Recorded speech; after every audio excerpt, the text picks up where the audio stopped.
తల్లికి వందనం మేలో ఇచ్చి జూన్ లో మీ పిల్లలు స్కూలు పోయే లోపల తల్లికి వందనం ఎంతమంది పిల్లలుంటే అంతమంది పిల్లలకు ఆ డబ్బులు ఇస్తానని చెప్పాను. దాన్ని నేను కట్టుబడున్నా. మళ్లీ మిమ్మల్ని ఆదుకునే బాధ్యత నాదని మా ఆడబిడ్డలందరికీ హామీ ఇస్తున్నా. మొన్నే మీరు చూశారు, వంట గ్యాస్ సిలిండర్లు నేనే ఇచ్చాను ఆ రోజు డాక్రా సంఘాలకి. మొన్ననే మళ్లీ మీరు ఆ వంట గ్యాస్ సిలిండర్లు కూడా ఆటకెక్కిస్తే ధరలు పెరిగిపోయినాయని 3 సిలిండర్లు ఇస్తారని హామీ ఇచ్చాను. దీపం 2 కింద అప్పుడే ఒక సిలిండర్ ఇచ్చా.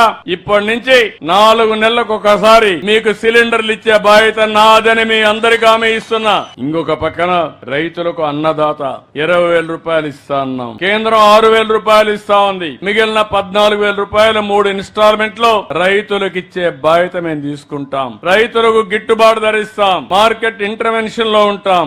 ఏ రైతు ఇబ్బంది పడకుండా ఏవైతే ఈ రోజు సంస్కరణలు వస్తున్నాయో టెక్నాలజీ పెరిగింది అవన్నీ ఉపయోగించి మిమ్మల్ని ఆదుకుంటామని చెప్పి కూడా నేను మీకు తెలియజేస్తున్నా. సముద్రం పక్కన మనం చూస్తున్న మత్స్యకారులు ఉన్నారు. చేపలే వృత్తిగా జీవిస్తారు. మేలో జూన్ లో మళ్ళా చేపలు పెరగాలనే ఉద్దేశంతో వేటను నిషేధించారు. అందుకే వాళ్ళందరికీ ఇంటింటికి 20,000 రూపాయలు ఇస్తారని చెప్పాం. ఏప్రిల్లో ఇస్తామని చెప్పి కూడా నేను మీకు తెలియజేస్తున్నా.